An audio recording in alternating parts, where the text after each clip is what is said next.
Hola, profe, y hola a todos. Espero que estén bien en estas épocas. En clase estuvimos hablando acerca de arte público y violencia. Y me acordé durante las discusiones en clase de algo que me había comentado alguien que estuvo alguna vez en Chile hace rato ya, acerca de cómo las personas estaban manifestando su inconformidad frente a que se erigieran estatuas de conquistadores españoles en la ciudad y habían empezado a escribir cosas como asesino en la estatua y a pedir que se desmontara y se montara una estatua de un indígena. Entonces me puse a investigar, me pareció muy interesante y lo que encontré fue esto. Entonces, la primera noticia que encontré fue esta de El Diario. En esta comentan cómo esta estatua de Pedro de Valdivia fue bajada por una protesta, un grupo de protestantes mapuches. Y bueno, ahí se ve claramente en la imagen cómo pues, la actitud que tienen frente de la estatua. Pero, bueno, esto fue durante las protestas del año pasado y no fue la única de su tipo. Otras también de las estatuas que vieron estos mismos sucesos fueron, por ejemplo, bueno, aquí vemos en estas imágenes, al lado izquierdo es la misma imagen, es la misma estatua de Valdivia, que fue colgada o puesta al lado de la estatua del indígena Lautaro, que fue su histórico rival. Yo no sé mucho de la historia de Chile, pero esto fue lo que entendí de lo que averigüé. Y a la derecha tenemos otra estatua, pues realmente la cabeza de la estatua de Dagoberto Godoy, que fue colgada en la estatua del Toqui Caupolicán. Y el otro ejemplo que encontré fue este de Francisco de Aguirre, cuya estatua también fue tumbada y sobre la cual se erigió la estatua de Milanca, una mujer de Aguita. Bueno, entonces en estos tres ejemplos vemos que las estatuas derrumbadas eran de conquistadores españoles que fueron conocidos por luchar contra dirigentes indígenas o tener esclavos indígenas. Como vemos en esta imagen, la actitud, no encontré no era tan fácil encontrar imágenes de las estatuas antes, pero digamos en esta imagen podemos ver cómo era la estatua. Entonces está como erguida, en general la actitud. En este caso esta está erguida con una espada, mostrando, como evidenciando esta batalla. Esta tiene pues no se puede detallar mucho, pero tiene como un aire decente, mira a la gente por encima. Generalmente no estaban al alcance de las personas, o sea, no están al nivel de las personas. Bueno, esta es la estatua de Pedro de Valdivia que vimos anteriormente, fue puesta debajo de la estatua de Lautaro. Bueno, entonces yo creo que en este momento es importante ver como qué tipos de violencias se dan en relación a estas estatuas públicas. Bueno, la primera, y creo que es la más evidente, sobre todo con respecto a esta imagen, era la violencia que ejercían los manifestantes en contra de la estatua, o sea, hacían actos violentos contra la estatua. Es decir, la pateaban, la ahorcaban y bueno, como podemos ver en la imagen, claramente. Bueno, muy relacionada a esta también se presenta otra que es más simbólica y es con respecto a lo que la estatua simboliza y la reivindicación histórica de lo que sucedió. Entonces, bueno, en este caso vemos como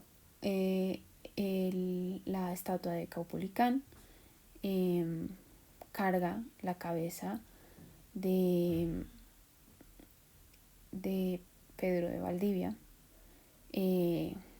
como simbolizando esta reivindicación.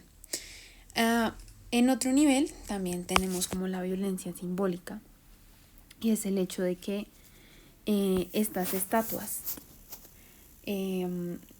simbolizaban para muchos un evento violento que fue la conquista de América y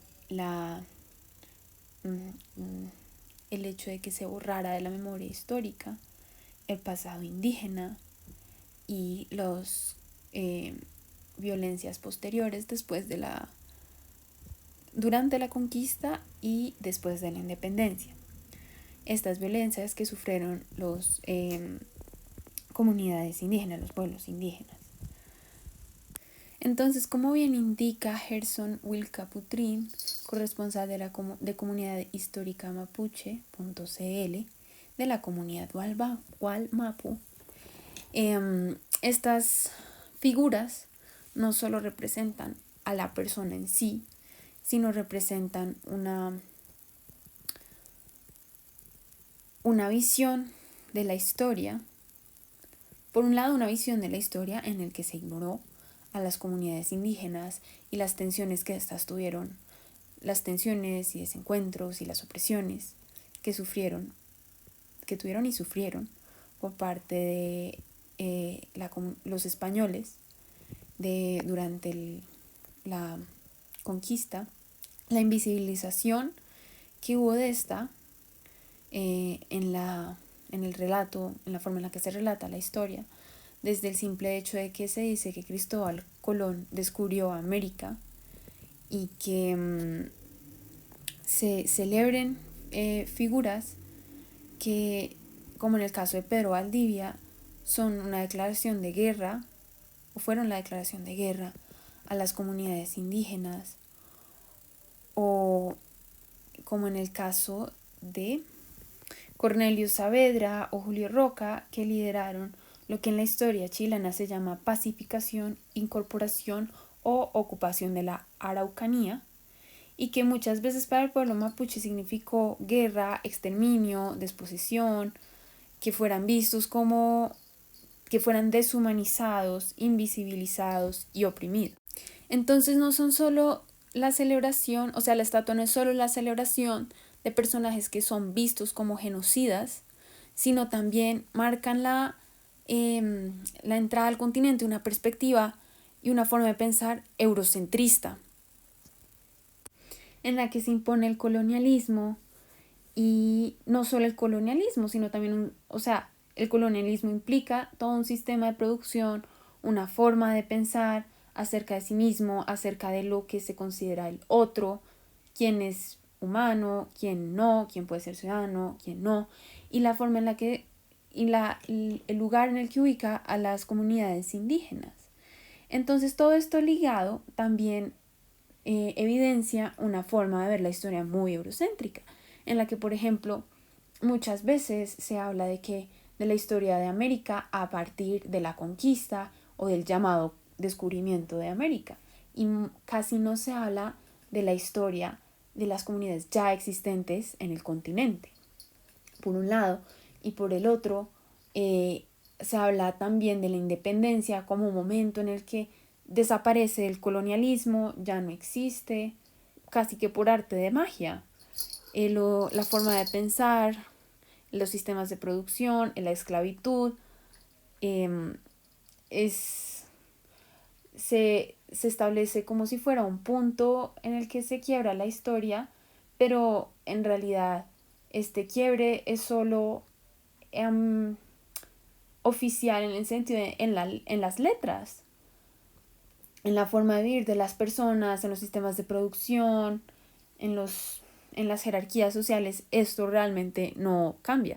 Entonces podemos ver que también se da una violencia simbólica en el hecho de que se erige y se celebra una figura que no necesariamente representa a todas las personas, sino que es la afirmación de los grupos que detentan el poder, puesto que solo representan a los grupos que detentan el poder. Esto se puede ver en el tipo de sujetos que se deciden representar.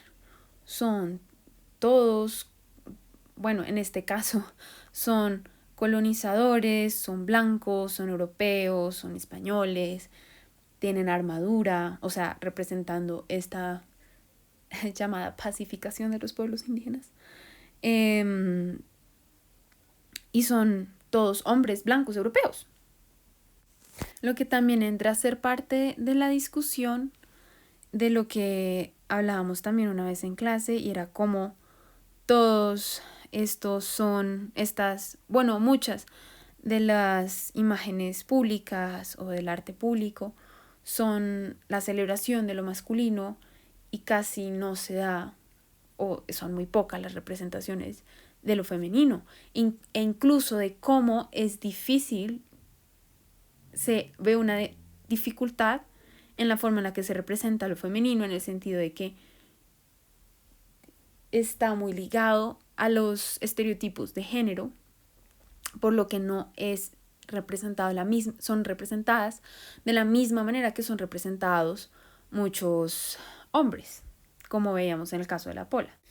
Entonces vemos cómo se da un choque entre las vivencias de los pueblos indígenas y el discurso oficial detentado por lo que se considera la historia oficial o las imágenes que el gobierno quiere celebrar. Y cómo este discurso perpetúa y la violencia que han sufrido muchas comunidades dentro de la sociedad. A mí me gusta mucho esta imagen porque pone como en contraposición estas dos versiones y las dos formas de representar y los dos héroes representados. Entonces llama la atención como estas no son las únicas estatuas que han sido derrumbadas para pedir una revisión y una revisión de la historia y una reivindicación de los pueblos indígenas. Esta es una estatua de Cristóbal Colón en Estados Unidos, si no estoy mal es en Rhode Island, está cubierto de sangre y tiene escrito en la parte de abajo genocida. Esta es una estatua de Hugo Chávez en Bolivia que fue derrumbada durante las mismas protestas el año pasado en Bolivia. Entonces esto me dejó pensando acerca de las estatuas que tenemos en Colombia y de lo que representan. Muchas veces tenemos una visión de la historia que solo representa un aspecto. Pensemos, por ejemplo, en el caso de Bolívar. De Bolívar solo sabemos que fue un libertador y que participó en muchas batallas, pero no conocemos cómo fue su relación con las comunidades indígenas, o con sus trabajadores, si tuvo esclavos. Estas cosas, este tipo de cosas no lo conocemos, y creo que también esto es representativo de una inclusión de varias voces en la historia, no solo de una única historia oficial que solo nos muestra un aspecto de todas las personas o de los personajes históricos. Bueno, esto fue lo que me dejó pensando. Esta fue mi pequeña discusión, no sé, lo que me dejó pensando la clase. Muchas gracias, Alessandra, y espero que todos estén muy bien.